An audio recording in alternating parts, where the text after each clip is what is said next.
For Ruth, for the others, it was that detached. And the chances are that's how it was for me too. Or maybe I'm remembering it wrong. Maybe even then, when I saw Tommy rushing about that field, undisguised delight on his face to be accepted back in the fold again, about to play the game at which he so excelled, maybe I did feel a little stab of pain. What I do remember is that I noticed Tommy was wearing the light blue polo shirt he'd got in the sales the previous month, the one he was so proud of. I remember thinking, he's really stupid playing football in that. It'll get ruined. Then how's he going to feel? Out loud I said, to no one in particular, Tommy's got his shirt on, his favourite polo shirt. I don't think anyone heard me, because they were all laughing at Laura, the big clown in our group, mimicking one after the other the expressions that appeared on Tommy's face as he ran, waved, called, tackled.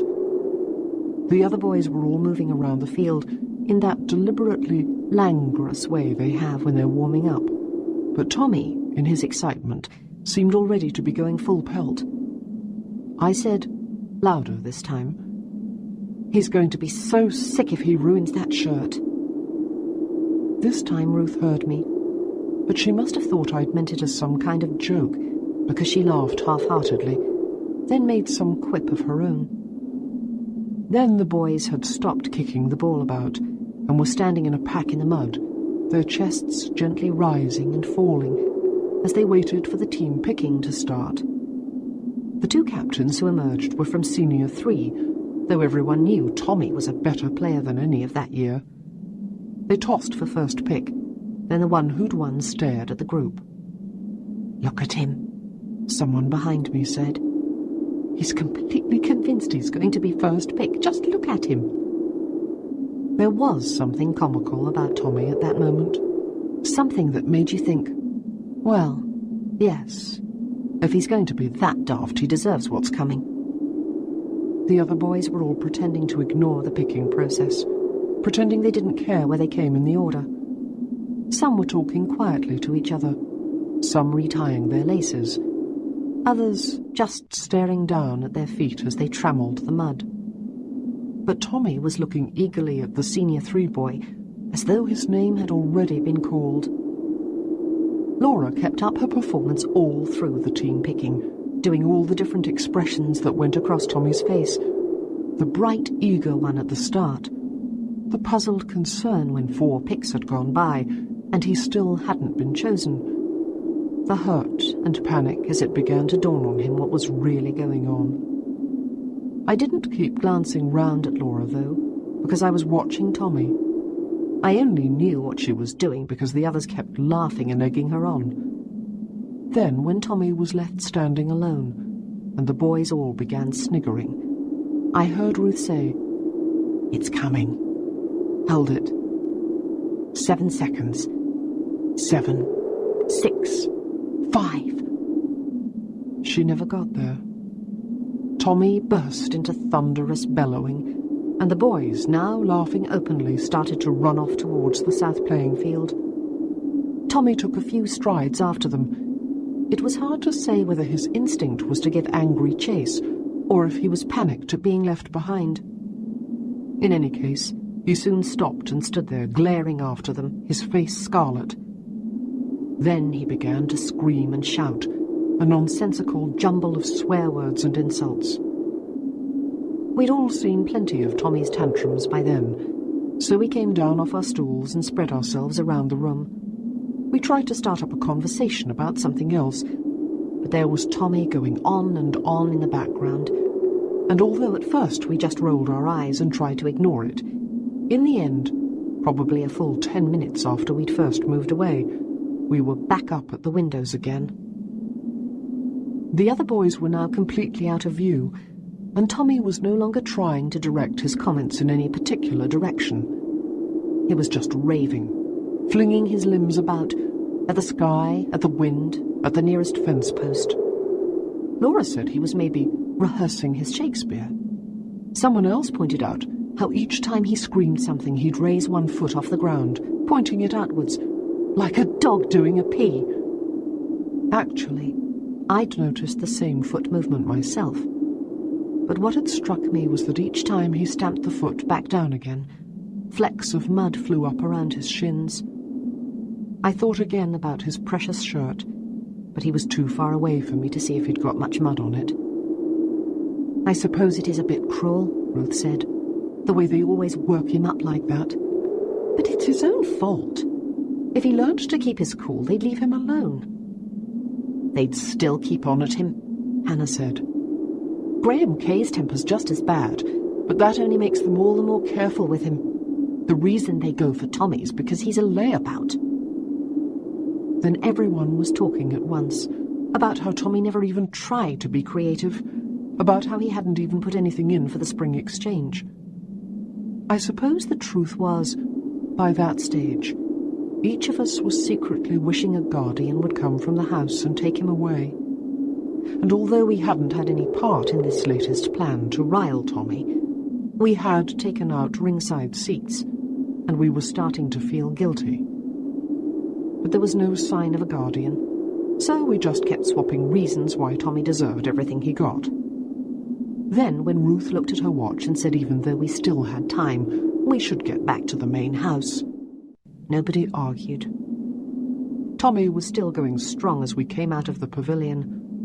The house was over to our left, and since Tommy was standing in the field straight ahead of us, there was no need to go anywhere near him. In any case, he was facing the other way and didn't seem to register us at all.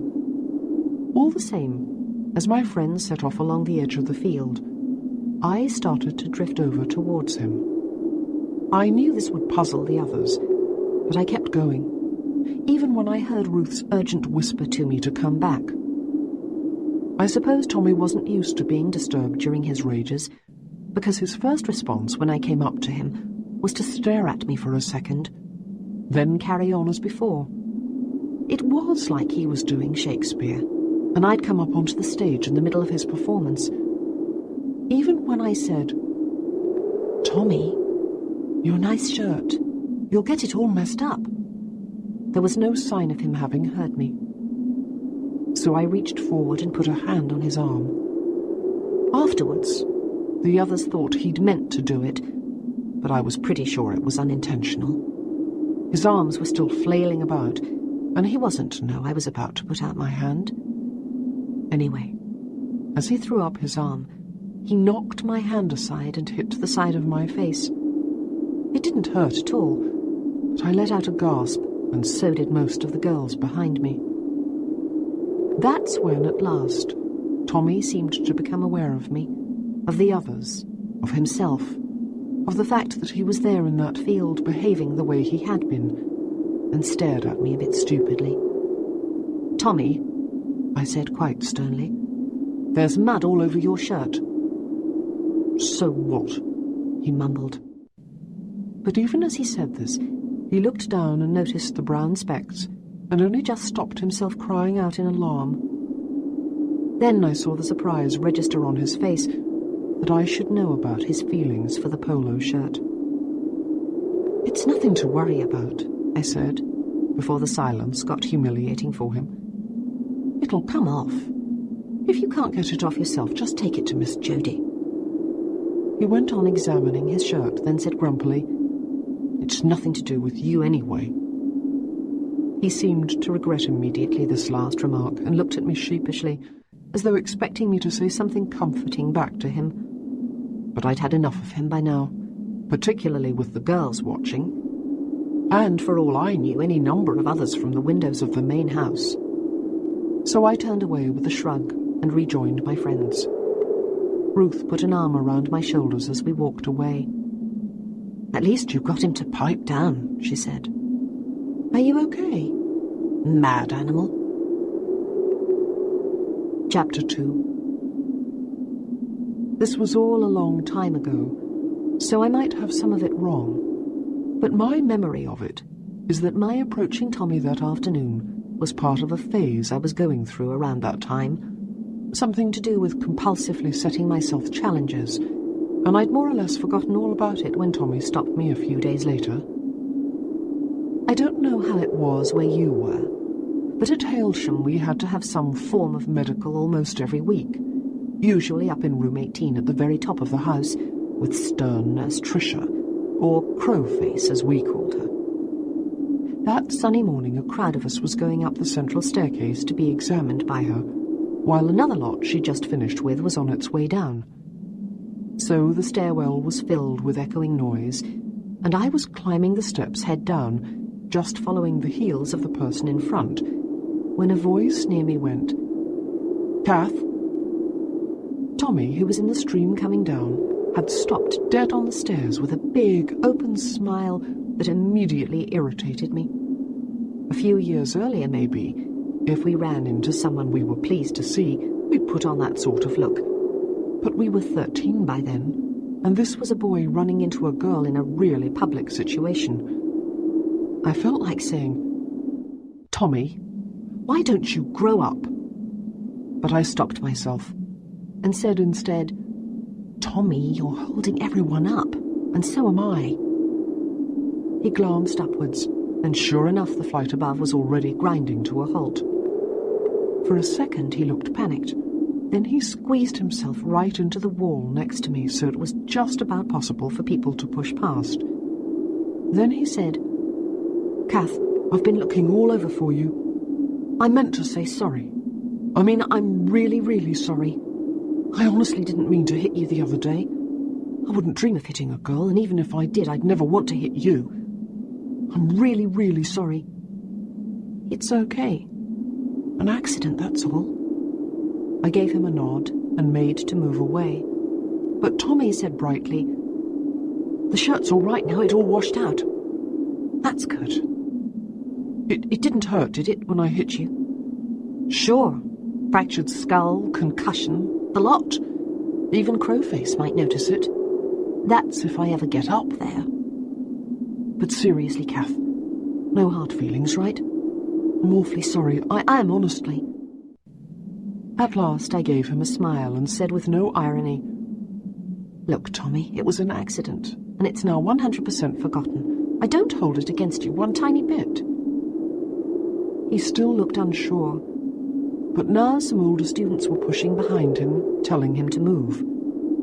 He gave me a quick smile and patted my shoulder, like he might do to a younger boy, and pushed his way into the flow. Then, as I began to climb, I heard him shout from below, "See you, Kath?"